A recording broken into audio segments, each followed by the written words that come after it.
Syaitonirrajim. Bismillahirrahmanirrahim. Alhamdulillahirabbil alamin.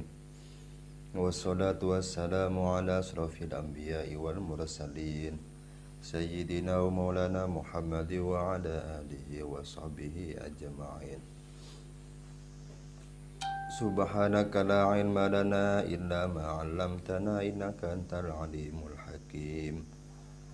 Qala al-musannifu rahimahullahu ta'ala wa nafa'ana wal muslimina bihi wa bi'ulumihi wa madana bi asrarihi wa anwarihi wa adda alaina min barakatihi wa karamatihi fid dharaini amin. Bismillahirrahmanirrahim. As-salisu qaslul yadaini ma'al mirfaqaini.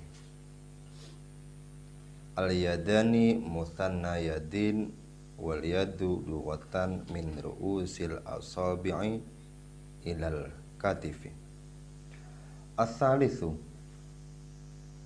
adapun fardu wudu yang ketiga atau rukun-rukun wudu yang ketiga, ghuslul yadaini, yaitu membasuh kedua tangan, ma'al mirfaqaini, beserta dua siku. Fardu wudu yang ketiga yaitu membasuh tangan sampai kedua siku. Al-yadani, adapun lafadz al-yadan atau dalam matanya itu al-yadaini, itu mutsanna yadin, itu isim tasniyahnya lafadz yadin. Jadi mufradnya yadin, isim tasniyahnya yadaini atau yadani. Wal yadu lughatan, adapun tangan lughatan menurut bahasa min ru'usil asabi'i, itu dari ujung beberapa jari ilal katifi, sampai bahu. Wa syar'an, dan menurut syaratnya huna dalam bab ini, itu min ru'usil asabi'i, itu dari ujung beberapa jari ilama, sampai anggota fauqal mirfaqaini, di atas dua siku. Wa fi sariqati, dan di dalam bab sariqah pencurian, wa nahwiha, dan sesamanya as-sariqah, itu min ru'usil asabi'i, dari ujung beberapa jari ilal ku'aini, sampai dua pergelangan tangan. Jadi yang kita bahas sekarang adalah membasuh kedua tangan. Di sini dijelaskan bahwa apa itu tangan? Tangan itu menurut bahasa adalah min ru'usil asabi ilal katifi. Intinya tangan ini dari ujung jari sampai ilal katifi, sampai bahu. Ini versi bahasanya. Menurut bahasa, tangan adalah dari ujung jari sampai bahu. Ini menurut bahasa. Akan tetapi dalam bab wudu, dalam hal ini, wa syar'an huna min ru'usil asabi ila ma fawqal mirfaqaini. Tapi dalam bab wudu, yang mana yang harus kita basuh adalah dari ujung jari sampai kedua pergelangan tangan. Ma fawqal mirfaq, bukan hanya mirfaqaini, bukan hanya kedua siku, tapi harus di atasnya. Jadi tidak cukup kalau hanya sampai di sini, harus lebih ke atas, ke sini, di atas siku. Jadi tidak cukup hanya sampai sikunya saja. Jadi dari ujung tangan sampai kedua siku. Ya kadang kita lihat di luar itu, di berbagai kondisi orang-orang wudu itu ya banyak yang salah. Salahnya di mana? Dalam membasuh kedua tangan ini, mereka hanya membasuh kadang ya tidak sampai ke siku, atau kadang hanya pas siku.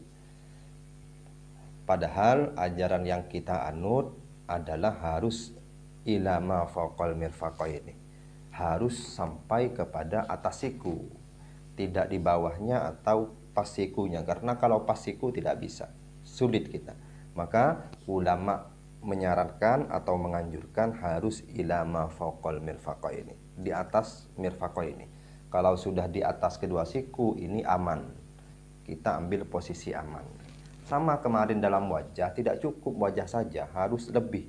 ke leher atau di bawah dagu harus basah semua, ke rambut sampai basah. Artinya apa? Artinya ulama ini mengambil jalan aman. Artinya mengapa harus dilebihkan dari anggota yang wajib ini? Karena apa? Karena tujuannya agar pembahasan kita betul-betul sempurna. Ini dalam bab wudu. Akan tetapi wa fi sariqah min ru'usil asabi ilal ku'aini. Dalam bab pencurian, jadi kalau dalam bab mencuri itu kan kalau kita mencuri ini harus dikisos atau ya dipotong tangan. Hukum Islam kan demikian. Dipotong tangan ini harus dari ujung jari sampai pergelangan tangan. Jadi ini bedanya. Kalau dalam bab wudu dari ujung jari sampai kedua siku, kalau dalam pencurian yang dipotong itu dari ujung jari sampai ke ini, ke pergelangan.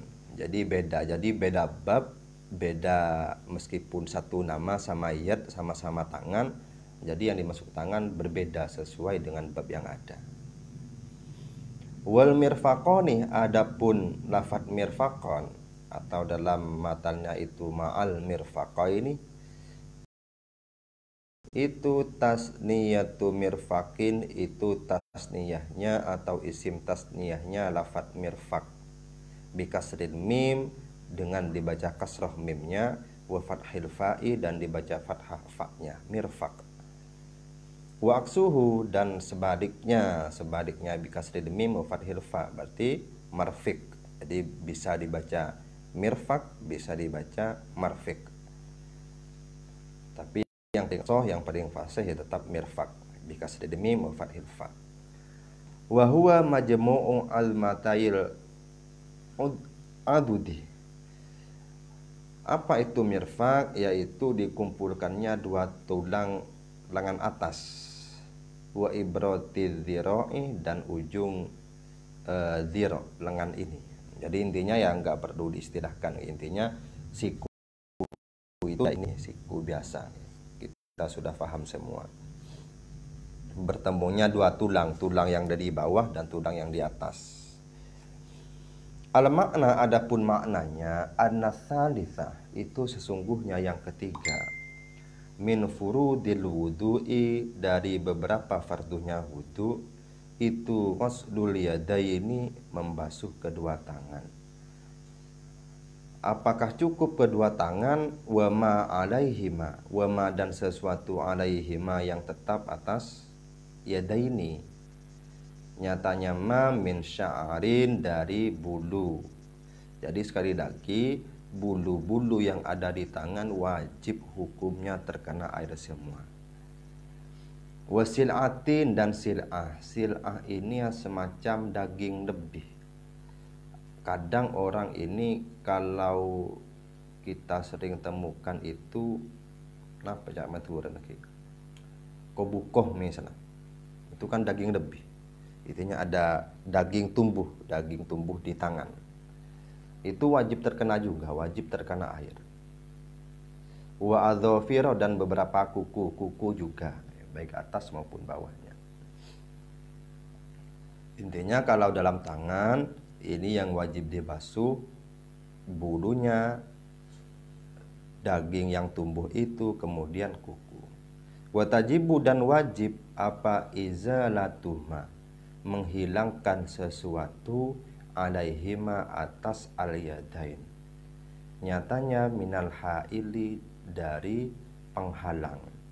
Artinya kita wajib menghilangkan apa saja, apapun itu bentuknya, sekiranya air tidak sampai kepada kulit atau kepada bulu-bulu yang ada. Intinya di tangan kita atau bahkan di segala anggota wudhu, jangan sampai antara anggota wudhu dan air ini ada penghalang. Selama ada penghalang, maka kita wajib membuang penghalang itu, menghilangkan dulu, baru wudhu. Karena apa? Karena anggota wudhu ini wajib tersentuh air semua, wajib terkena air. Kalau ada penghalang, ya tidak bisa terkena air. Maka kewajiban pertama kita sebelum kita melakukan wudhu, wajib dihilangkan dulu penghalang-penghalang tersebut, apapun itu.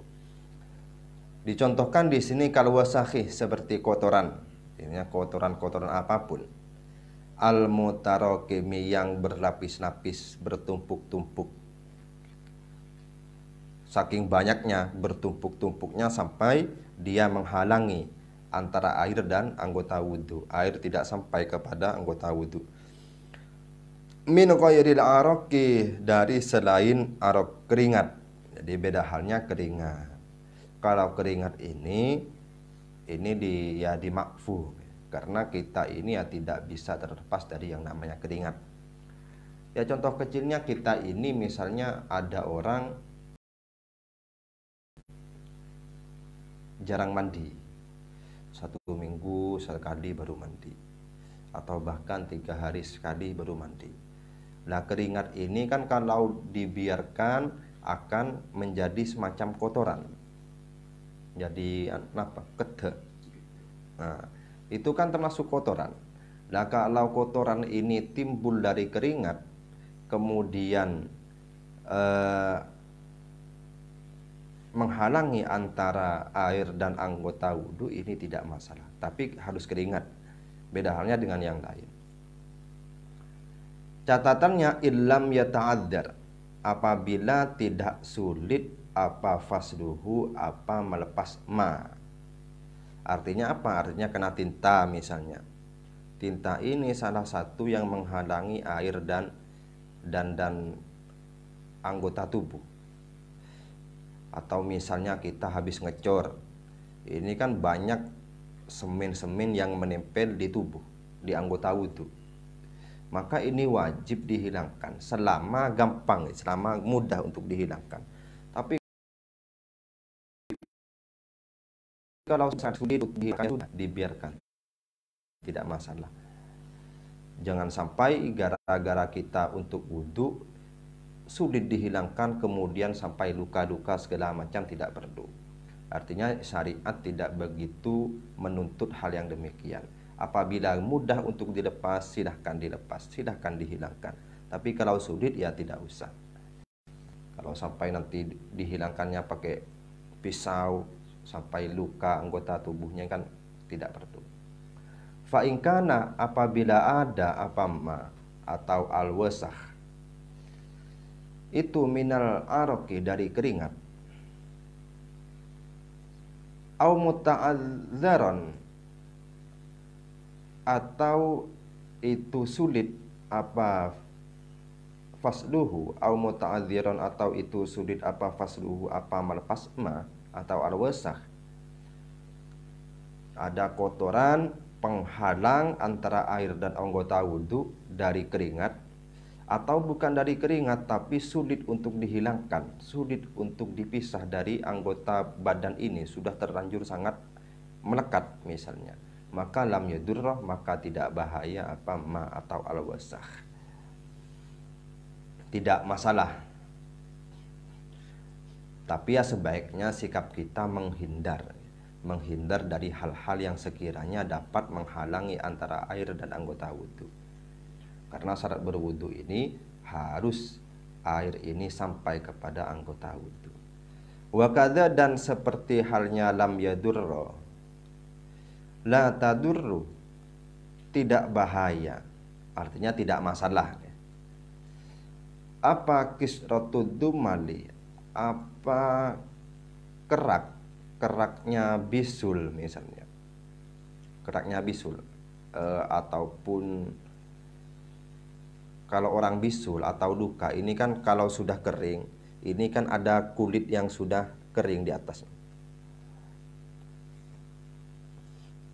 kulit-kulit yang sudah kering, keraknya bisul itu, keraknya luka. Itu kan kalau dilepas bisa, kalau sudah keraknya itu. Wa in sahulat, meskipun gampang mudah apa izalatuha, menghilangkan kisratud dumal, itu ya tidak masalah, tidak dianggap menghalangi antara air dan anggota wudu.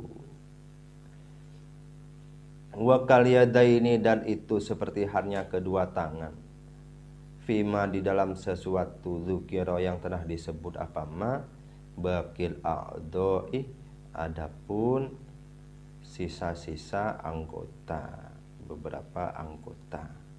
Jadi sama halnya dengan tangan, apa-apa yang menjadi anggota wudhu lainnya seperti wajah, kedua tangan, ini sama, tidak boleh ada penghalang antara air dan anggota wudhu tersebut.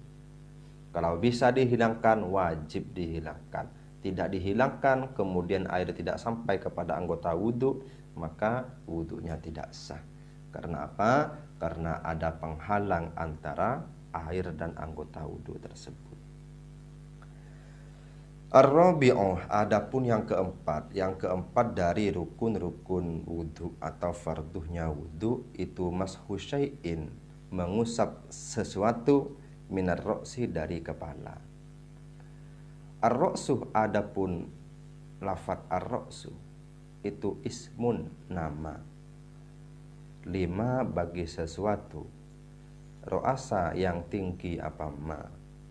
Wa'ala artinya tinggi apa ma. Wahuwa, adapun ar-roksu huna dalam bab ini itu ma'rufun, itu diketahui, itu kepala, intinya yang tumbuh rambut ini, kepala, tempat tumbuhnya rambut itu. Wal muradu, adapun yang dimaksud bil mashi dengan mengusap itu wusulul balali, itu sampainya basah. Ini begini, ada mashu, ada ghuslu. Kalau ghuslu ini membasuh, kalau mashu mengusap. Perbedaannya ghuslu dan mashu, kalau ghuslu ini wajib air itu mengalir. Artinya kalau kita meletakkan air tapi airnya itu tidak mengalir, maka itu tidak cukup, bukan dikatakan ghuslu. Maka tidak bisa kalau kita berwudu membasuh muka. Muka ini kan harus dibasuh. Karena harus dibasuh, maka harus ada aliran air dalam muka ini. Tidak bisa kita mengambil air kemudian kita letakkan ke muka ini, tidak cukup. Karena itu bukan ghuslu namanya kalau tidak ada air yang mengalir. Beda halnya dengan mashu. Mashu ini intinya wusulul balali, sampainya apa-apa yang basah. Intinya bebas. Kalau kita mengusap kepala, ini kita celupkan tangan kita kan basah. Kemudian kita tempelkan ke kepala, maka kepala ini ikut basah, maka itu sudah dianggap cukup. Meskipun tidak begitu basah atau yang lain, intinya sampai basah. Al makna, adapun maknanya, an-rabi'ah, itu sesungguhnya yang keempat. Min furudil wudu'i, dari beberapa fardunya wudu, itu wusulul balali, itu sampainya ya basah, walau bi ghairi fi'li fa'ilin, meskipun tanpa pekerjaan orang yang mengerjakan. Sampainya air tadi, sampainya basah tadi, bimashin, disebabkan mengusap, au ghuslin, atau membasuh, au ghairihima, atau selain mashi au ghuslin. Jadi yang wajib itu mashu, mengusap. Terus bagaimana kalau dibasuh? Ya lebih baik, lebih bagus berarti. Ila syai'in, mengusapnya ila syai'in, atau sampainya basah tadi, ila syai'in, pada sesuatu, min basyaratir roksi, dari kulit kepala. Ini kalau tidak ada rambutnya, kulit kepala. Au sya'aratin au sya'arihi, atau rambutnya roksin. Jadi bebas, boleh pilih. Mau yang diusap itu kulit kepalanya, silahkan. Mau yang diusap itu adalah rambutnya, silahkan. Tapi kalau rambut ini ada syaratnya. Boleh kita yang diusap ketika wudhu ini rambut, dengan syarat bisyarti alla yakhruja, dengan syarat harus tidak keluar apa sya'ruhu ini, tidak keluar an haddihi dari batasnya kepala. Jadi kepala ini tumbuhnya rambut tadi, tidak keluar dari itu. Idza mudda, ketika dipanjangkan apa sya'aruhu min jihati nuzulihi, dari arah turunnya sya'arihi.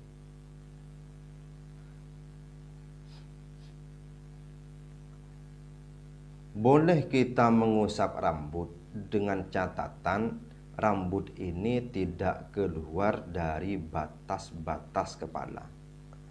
Kepala ini sudah paham kita bahwa kepala itu tumbuhnya rambut ini kepala. Yang menjadi masalah ini kadang-kadang wanita. Kalau laki-laki kan jarang mempunyai rambut yang panjang. Tapi ya ada. Bagaimana seorang wanita ketika wanita ini rambutnya panjang, bisa sampai pundak, bisa sampai lebih dari pundak sampai punggung misalnya. Ini kalau yang dibasuh misalnya rambutnya panjang sampai ke pundak sini. Nah, ketika mengusap rambut ini malah yang diusap yang di sini, yang di pundaknya, ujungnya diusap sedikit. Maka ini tidak sah, wudunya tidak sah. Mengapa tidak sah? Karena rambut yang ada di pundak ini telah keluar dari batas-batas kepala. Batas kepala kan ini. Otomatis ketika menurun ke sini, rambut ini sudah keluar dari batas kepala. Jadi ketika yang diusap di sininya, rambut yang turun ke sini, maka tidak boleh. Maka harus yang diusap di sini. Ya bebas, intinya mau di sini, intinya yang tumbuh-tumbuh rambut. Jangan sampai kita basuh yang ujungnya. Meskipun rambut kita panjang sampai ke sini, sampai ke dada misalnya, ini tidak masalah, asalkan yang diusap tetap di sini, yang di wilayah kepala. Yang menjadi masalah kalau yang diusap yang di sini, ujungnya. Ini tidak boleh, tidak bisa, tidak sah. Alasannya simpel, karena keluar dari batas kepala. Karena rambut ini pilihan yang kedua. Pilihan pertama yang harus dibasuh atau yang diusap adalah kepalanya. Akan tetapi boleh mengusap rambutnya dengan catatan rambut ini tidak keluar dari batas-batas kepala. Ya, misalnya punya wanita sampai ke punggungnya misalnya, yang diusap kok yang di punggungnya, ya ini nggak boleh, nggak bisa. Harus yang ada di wilayah kepala yang diusap. Falau ballayadahu, maka apabila membasahi siapa orang, man, baik laki-laki ataupun perempuan, membasahi yadahu pada tangannya man,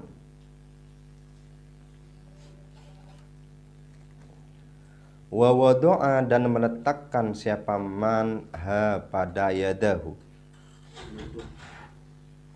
wa wadu'a, dan meletakkan siapa man ha pada yadahu, ala khirqatin, atas kain, ala roksihi, atas kepalanya man.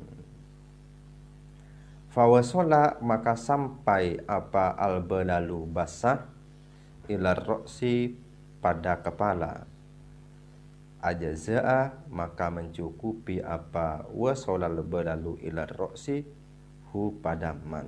Jadi begini, rumus awalnya tadi sudah dijelaskan bahwa intinya kepala ini basah, baik air yang di kepala ini mengalir ataupun tidak, intinya basah.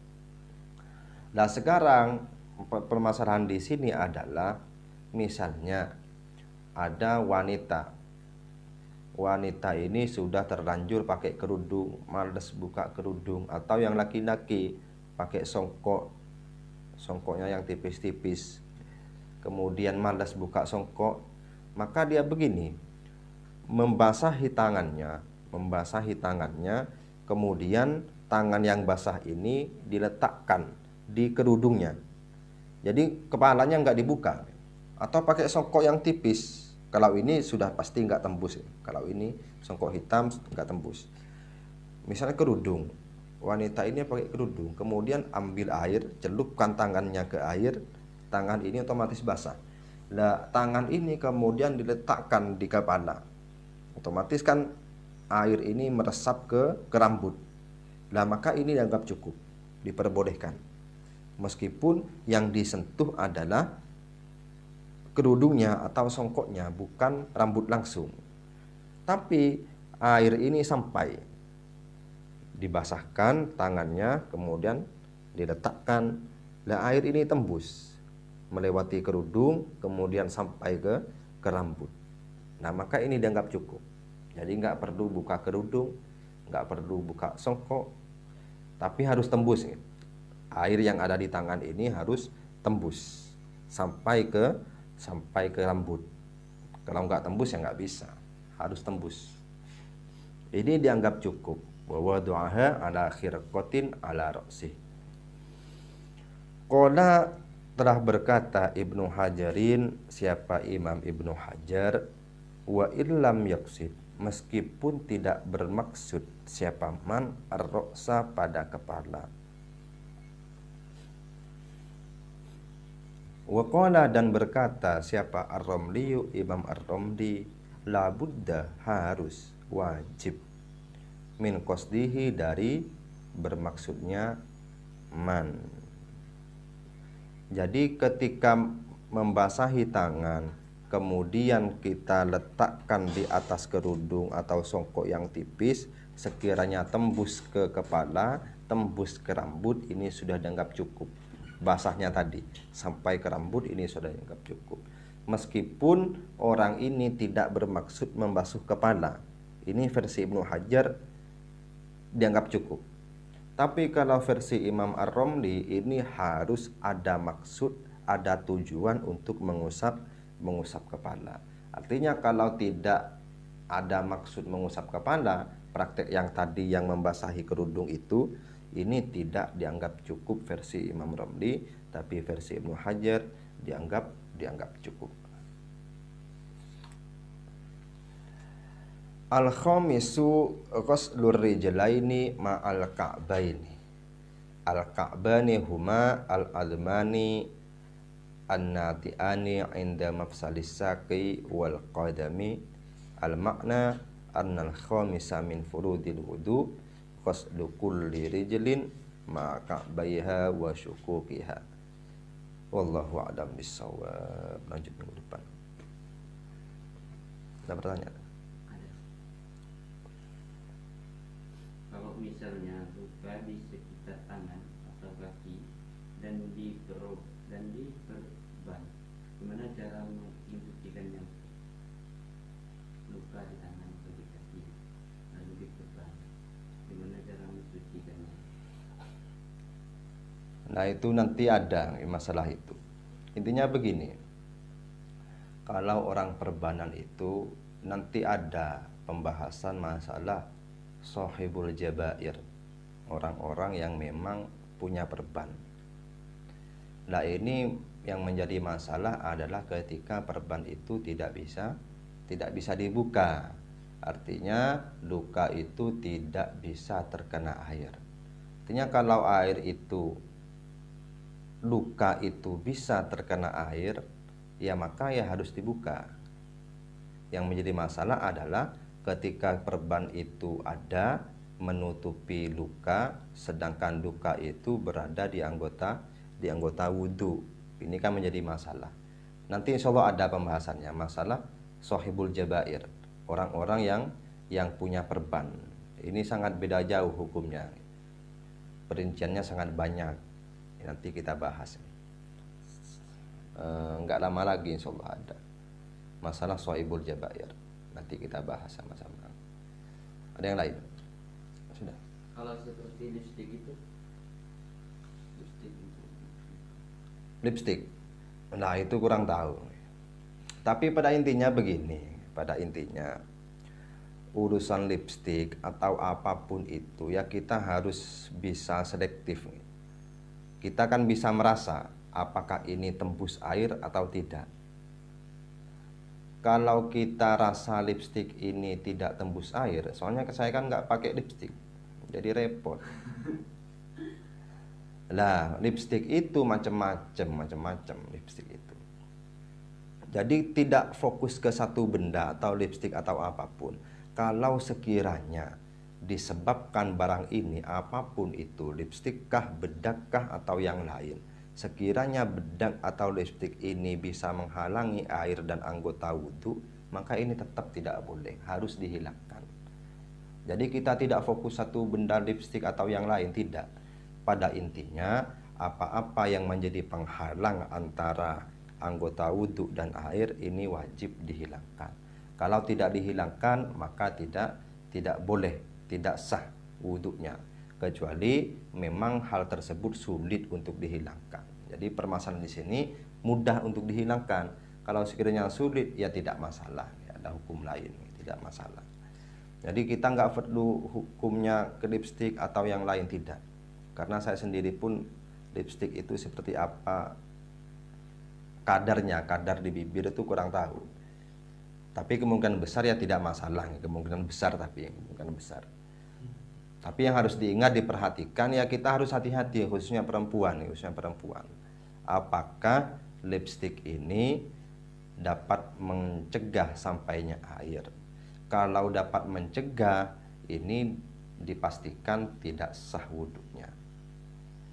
Kan kadar ketebalan lipstik kan juga nanti berpengaruh. Kalau tipis mungkin bisa sampai, tapi kalau tebal ya bisa jadi nggak sampai, wallahu a'lam. Tapi pada intinya sekali lagi, jangan sampai ada penghalang antara air dan anggota wudhu, apapun itu, bukan hanya lipstik, intinya apapun. Ya kalau kehati-hatian ya sudah lah, kalau pakai lipstik ya nggak usah tebal-tebal, yang tipis-tipis saja, karena khawatir air itu tidak sampai. Ya kalau seandainya sampai ya alhamdulillah. Wallahu a'lam. Sudah. Misalnya ada tato di tangan, apakah sah wudhunya? Nah ini tato ini ya banyak tato ini. Berarti ini sudah terlanjur tato. Tapi kalau belum bertato tidak boleh bertato, ini tidak boleh. Tapi kalau sudah terlanjur ya bagaimana? Ya ikut yang boleh, ikut yang sah. Tapi dalam masalah ini sekali lagi ada khilaf masalah tato. Soalnya kan tato itu begini. Ini kita bicara orang-orang yang sudah terlanjur bertato. Kalau yang belum jangan sampai bertato, tidak boleh. Nah sekarang proses tato itu kita hukumnya tadi ini kan tidak boleh ada penghalang antara air dan anggota wudhu. Pertanyaannya, anggota bagian dalam atau anggota bagian luar? Bagian luar. Jadi antara anggota luar ini, tangan, kulit ini, bagian luar harus terkena air. Jadi nggak perlu air ini sampai ke dalam masuk, nggak perlu. Harus cuma bagian dalamnya saja. Nah, ketika ikut yang sah ya, ikut yang sah. Orang tatuan ini karena memang pembuatan tato ini tinta, ini kan prosesnya ditusuk-tusukan. Setahu saya begitu. Ditusuk kulit ini, kemudian tinta itu masuk ke dalam kulit, setahu saya seperti itu. Maka dari itu, karena ini sudah masuk ke dalam kulit, maka bukan di luar kulit lagi hal tersebut, maka ya tidak masalah, tetap sah wudhunya. Kalau sudah terlanjur bertato ya. Kalau sudah terlanjur bertato ini, tapi tetap yang masyhur itu ya tetap haram ya. Menggunakan tato itu ya tidak boleh, sangat haram. Artinya ya mayoritas ulama tidak boleh. Tapi kalau sudah terlanjur tadi kemudian minta solusi, yaitu tidak masalah, artinya sah wudhunya, tetap sah wudhunya. Tapi kalau belum bertato jangan.